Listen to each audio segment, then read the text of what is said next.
मनुष्य की योनि परमात्मा की श्रेष्ठतम कृति है। महर्षि वेदव्यास के अनुसार नहीं मानुषात श्रेष्ठतरम ही किंचितः, अर्थात मनुष्य से श्रेष्ठ अन्य कोई प्राणी नहीं है।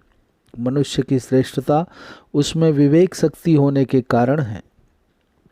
मनुष्य में ईश्वरीय प्रज्ञा प्राप्त करने की सामर्थ्य और सौभाग्य से क्षत्रिय यानी कि वेदज्ञ तथा ब्रह्मनिष्ठ गुरु मिल जाए तो मनुष्य पूर्णत्व प्राप्त कर सकता है। यदि सद्गुरु नहीं मिले तो कृष्णम वंदे जगद्गुरुम के अनुसार भगवान श्री कृष्ण को ही गुरु रूप में धारण कर सदशास्त्रों का अध्ययन करना चाहिए। शास्त्रों के अनुसार सर्वप्रथम यह स्वीकार करना चाहिए कि परमात्मा है। कठोपनिषद के अनुसार वह परमात्मा है और वह साधक को प्राप्त होता है।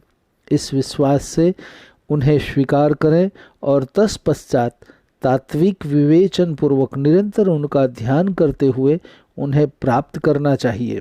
परमात्मा को तत्वभाव से जानने का तात्पर्य है श्रुति, स्मृति तथा युक्ति आदि शास्त्रों के श्रवण, मनन और निधिध्यासन पूर्वक परमात्मा के तात्विक स्वरूप का ज्ञान प्राप्त करना चाहिए।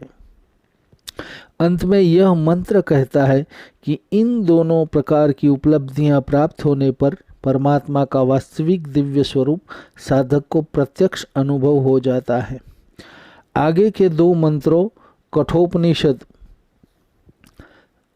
दूसरे और तीसरे अध्याय के 14 और 15वें श्लोक में कहा है कि जिस समय हृदय में स्थित समस्त कामनाएं नष्ट हो जाती हैं और हृदय की अविद्या जनित संपूर्ण ग्रंथियों यानी कि मैं यह शरीर हूँ, यह मेरा धन है, मैं सुखी हूँ, मैं दुखी हूँ, यह मेरा परिवार है इत्यादि का नाश हो जाता है, उस समय यह मरण धर्मा मनुष्य अमर हो जाता है और इस शरीर में ही ब्रह्म भाव को प्राप्त हो जाता है। अंत में कठोपनिषद में नचिकेता को यमराज उपदेश देते हैं कि अतः मर्त्यो मृते भवत्येतावद्य अनुशासनम, अतः मर्त्य अमृत भवति ही एतावह अनुशासनम, अर्थात भौतिक कामनाओं का त्याग कर देने से साधक चेतना के उच्च स्तर पर स्थित हो जाता है तथा इस जीवन में अमृत स्वरूप हो जाता है। निश्चित ही इतना ही अनुशासन उपदेश है। उपदेश के अंत में अनुशासन दिया जाता है। कठोपनिषद में तथा मुंडोपनिषद में कहा गया है कि परब्रह्म परमात्मा न तो प्रवचन से, न बुद्धि से और न ही बहुत श्रवण से ही प्राप्त हो सकता है। यह जिसे स्वीकार कर लेता है उसको ही प्राप्त हो सकता है तथा उसके प्रति परमात्मा अपना यथार्थ स्वरूप प्रकट कर देता है।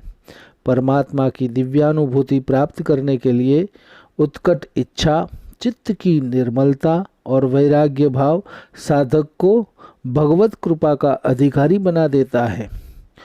मुंडकोपनिषद में बताया गया है परब्रह्म परमात्मा आत्मनिष्ठा जनित बल से रहित, प्रमाद तथा सात्विक लक्षण रहित तप से नहीं प्राप्त हो सकता, किंतु आध्यात्मिक बल, अप्रमाद तथा सात्विक तप से परमात्मा की अनुभूति हो सकती है।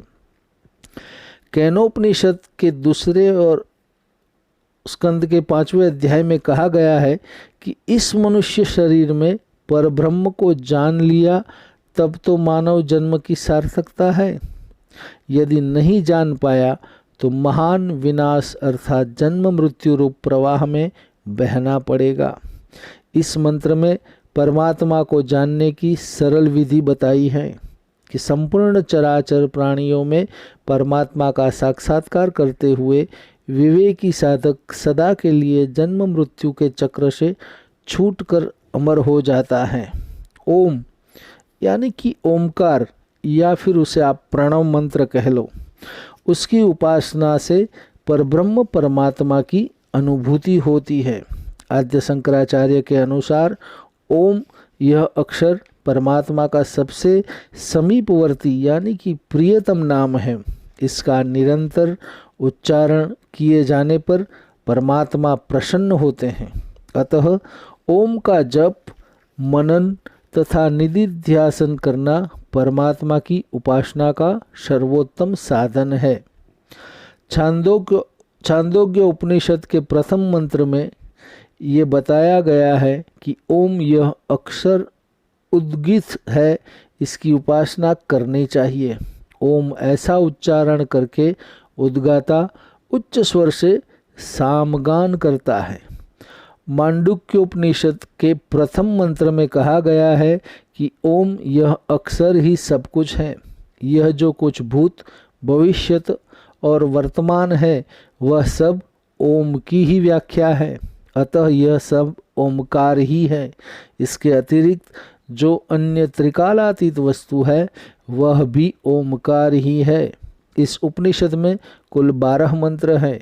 इन मंत्रों में ओम की 4 मात्राओं यानी कि अ, उ, म तथा मात्रा रहित ओम और आत्मा के 4 पादों वैश्वानर, तेजस, प्राज्ञ और तुरीय उसमें साम्यता सिद्ध करते हुए कहा गया है कि जो ओम को इस प्रकार जानते हैं वह स्वतः अपनी आत्मा में ही प्रवेश कर जाता है।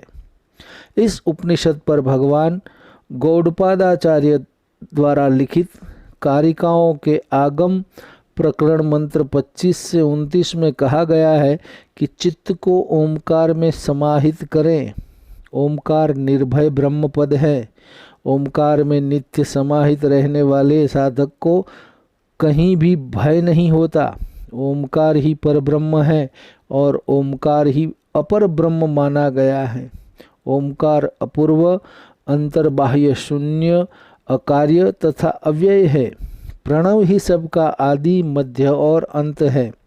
प्रणव को इस प्रकार जानने से साधक तद्रूपता को प्राप्त हो जाता है। प्रणव को ही सबके हृदय में स्थिर ईश्वर जाने। इस प्रकार सर्वव्यापी ओमकार को जानकर बुद्धिमान पुरुष शोक नहीं करता। जिसने अमात्र, तुरीय, अनंत मात्रा वाले अद्वैत और मंगलमय ओमकार को जाना है वह साधक मुनि है और कोई अन्य पुरुष नहीं। प्रश्नोपनिषद में बताया गया है यह जो ओमकार है वही ब्रह्म है। जो उपासक त्रिमात्रा विशिष्ट ओम, अकार, उकार और मकार की उपासना करता है वह तेजोमय सूर्यलोक को प्राप्त होता है और संपूर्ण शरीरों में अनुप्रविष्ट परमात्मा संज्ञक पुरुष को देखता है। ओमकार रूप के द्वारा ही साधक शांत, अजर, अमर, अभय एवं श्रेष्ठ लोक को प्राप्त होता है। कठोपनिषद में यमाचार्य नचिकेता को ओम की महिमा का उपदेश देते हैं कि संपूर्ण वेद जिस परम पद का बारंबार प्रतिपादन करते हैं, समस्त तप जिस पद का लक्ष्य कराते हैं और जिसको पाने की इच्छा से साधक गण ब्रह्मचार्य का पालन करते हैं वह पद ओम है। यह अक्षर ओम ही ब्रह्म है। यही श्रेष्ठ आलंबन है और इस आलंबन को जानकर साधक ब्रह्मलोक में महिमान्वित होता है। मुंडकोपनिषद में ओमकार का महत्व सुंदर रूपक द्वारा समझाया गया है कि ओमकार मानो धनुष है, जीवात्मा मानो बाण है और परब्रह्म परमात्मा ही उसके लक्ष्य हैं।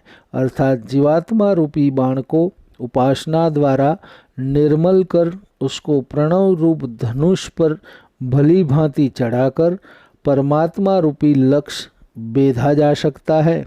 अतः ओमकार की उपासना से अविनाशी परमात्मा में प्रवेश किया जा सकता है। तैत्तिरीय उपनिषद की शिक्षावल्ली के 8वें अनुवाक में आचार्य शिष्यों को उपदेश देते हैं कि ओम यह शब्द रूप ब्रह्म है। ओमिति ओमिति द सर्वम, ओमित्येतदु तदनुकृति स्मवा अप्यो श्रावयेत्वा श्रावयन्ति ओमिति सामानि गायन्ति ओह सोमिति शस्त्राणि सन्ति ओमिति ब्रह्मा प्रसौति ब्रह्मेवा पाप्नोति। ऐसा इसका मन से ध्यान करें।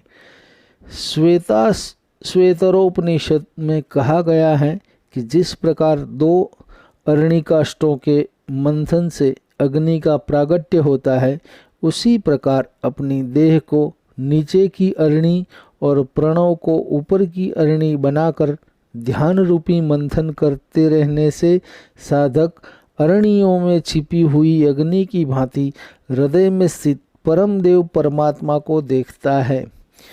यही प्रणव की उपासना, जो सारी उपनिषदों का सार है, वो यह बताते हैं कि प्रणव यानी कि ओमकार का मंत्र सर्वश्रेष्ठ है, उसका ही जाप करें। जितना जाप ओमकार का हो सकेगा उतना ही हमें भगवान के प्रति, परमात्मा के प्रति और हमारे लक्ष्य के प्रति, जहाँ हम पहुँचना चाहते हैं, वो रास्ता हमारे लिए सरल बन जाएगा। ओम नमः शिवाय। हरि ओम।